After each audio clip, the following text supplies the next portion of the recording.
As you guys can imagine, growing up, I had kind of a colorful childhood. I actually started on the streets of New York when I was 9 years old as a pool hustler and a con man. But now that I'm out on parole, I'm just trying to make an honest living. An honest week's pay for an honest day's work. Now, I don't hustle anymore, or less than I used to. But it's kind of odd. But what I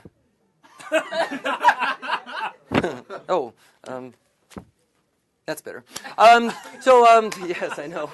So what I have found over the years is that I have kind of turned into like a family outcast. I say that because, given my career path, I come from a family of con men, swindlers, and hustlers. Since I've gone corporate with the whole thing, it kind of makes me the white sheep of my family. But I am very proud of the fact, as are my parents, that I am one of the only people ever to have hustled the legendary Minnesota Fats. You guys have heard of Minnesota Fats before, right? One of the greatest pool hustlers that ever lived. I'm very proud to say that I hustled Minnesota Fats when I was just a kid. I mean, I couldn't have been much more than about 9 years old. I was about 9 years old back then. I remember my grandmother told me that Fats was hanging out at this seedy old pool hall called the 654 Club. Club. They called it that because on the corner of 6th Avenue and 54th Place in the Bronx. Now, I was underage back then, but fortunately I knew the doorman, Sam the bouncer, and Sam told me that he'd let me in if I gave him a $2 tip. Well, I walked in, and there he was, Minnesota Fats, the living legend, all 529 pounds of him. That's ridiculous. Okay, he wasn't quite that big. But see, I was much smaller then. I want you to remember the story the way that I do. But it was a very big moment in my life. The time was not important. So I went and I ordered him a drink. I got a Jack and Coke for him and yeah, that'll work, 7-Up for me. Yeah, I'm starting to sense you don't believe me. As if I could, take a deck of cards, shuffle them right before your very eyes, and make a story like this up at random, like some kind of tarot reader. You accusing me of being a charlatan? It'd make my parents really proud. but the story is true. I was just a kid back then. I couldn't have been much more than, not one, I was 9. I was 9. I was 9 years old. Yeah, 9, I said. Didn't I say 9? Yeah, 9. I was 9. And I was hanging out at a seedy old pool hall in New York called the 650... Look at that! I mean, the 654 Club. There you go. I'm shocked too, but it's the will of the cards. In fact, I just told you, sir, that I had ordered a couple of drinks, right, from me and Minnesota Fats. Jesse, how much do you think the drinks were? Let's say between $5 and $10. How much were the drinks? About $7. $7. Yep, that's true. See, $7. See, it's got to be a true story. No, I remember because I reached in my pocket and I pulled out $5 and $6 and $7. See, got to be true. I meant 8. I meant 8. Well, in that case, it'd be another $1. Oh! Bang! What's that? What about a tip? And I gave her a $2 tip.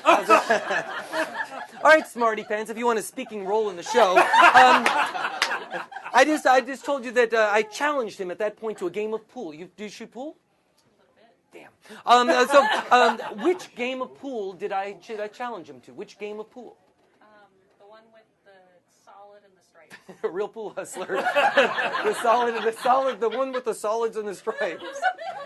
Game, 8 ball? 8 ball. Okay, 8 ball. Let's go with that. 8 ball. 8 ball.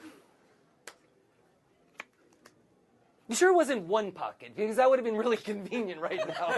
But it's true, it'd never have been one pocket because, see, one pocket was his specialty.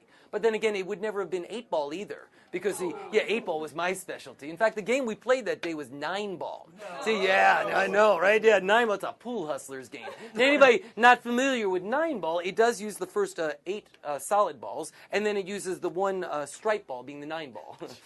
For any magicians in the room, I think that's a pretty good cleanup. Now, we did have to decide what table to play on. Now, anybody who shoots pool knows that there are 3 different sizes of tables, but every table is twice as long as they are wide. So we could play on like a table that's 10 feet wide, or 10 feet long. That would be, 5 feet wide. Or we could play on one that's like 8 feet long. Well, that would be, about 4 foot wide. Or we could play on one that was 7 feet long, which we decided to play on the 8-foot table. Yeah, I mean, a game of this magnitude, you're not going to play on a table that's only like 3.5 feet wide, are you? That would just be silly, wouldn't it? It was at this moment that Fats realized that the deck was stacked against him. I say that because right from the initial lag, I ran 2 racks in a row, literally back to back.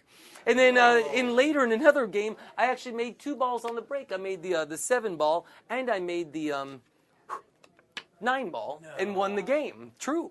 Now, Fats at this point, he said that he wanted a timeout. He needed to get himself freshened up and order us another round. Fine by me. I was beaming with confidence. Gave me a moment to get things back in, oh, shoot. Order. I think. So Fats ordered us another drink. The waitress brought it over. It was a Jack and Coke for him and a 7-Up for me. No? Oh.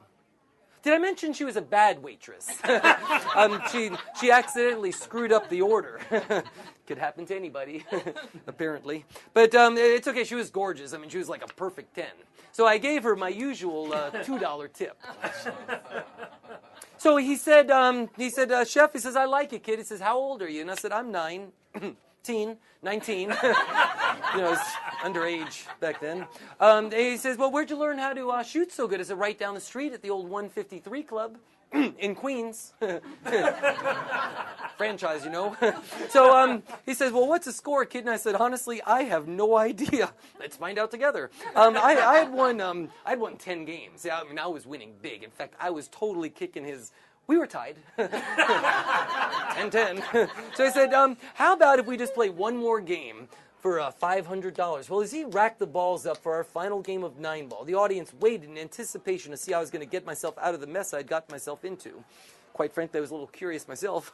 Now, fortunately, when racking 9-ball, they can really be in any random order. It all makes no difference at all, which is really convenient right now. The only important thing is that the 1-ball be there in the front. Oh, nice. Yes, the 1-ball be in the front, and the 9-ball right there. Nope, in the there it is, middle. You think Fats would have known that. So all you have to do is hit the 1-ball first. Whoever makes the 9-ball wins the game. Well, I broke these balls open as hard as I could, and those balls were rolling and rolling. You guys can even mix them up yourself. At this point, who cares? So they're rolling and rolling and rolling and rolling and rolling and rolling and rolling. And when they stopped, no 2 balls were touching. Then... The little OCD. Actually, I like to call it CDO because I have to keep everything in order. But the 9-ball was hanging in the jaws of the corner pocket. Jaws? The jaws of the corner pocket. That's perfect. There was total silence. What the? What the? No, it's true. That's exactly what they said. What the? Followed by another texting acronyms that didn't even exist back then. Thank you, man. That was perfect. There were 6 balls left on the table. As I started to study the table, I realized that a pattern was beginning to emerge. As a matter of fact, I had myself a tailor-made combination that was going to take me straight to the 9-ball.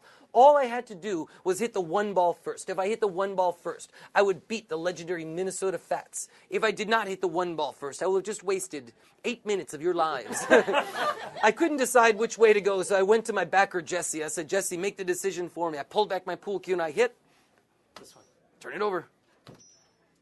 That's right. I hit off of 7 rails. I then hit the 1 ball. How did you know? That's amazing. The place was going wild. It was too tense for Minnesota Fats to watch as the 9 ball magically vanished into thin air.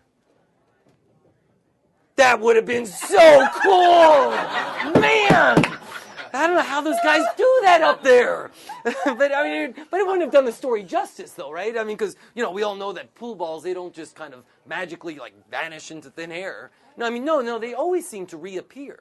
But when they do, they normally reappear over here in a pocket. Whoa. Whoa. Thank you.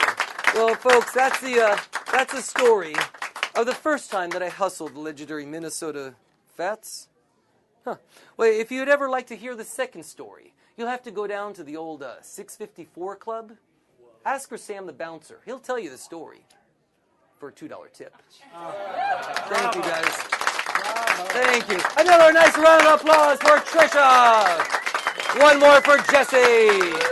One more for me. My name is Chef Anton, the boy that hustled Minnesota Fats. You guys have a great night. Thank you so much.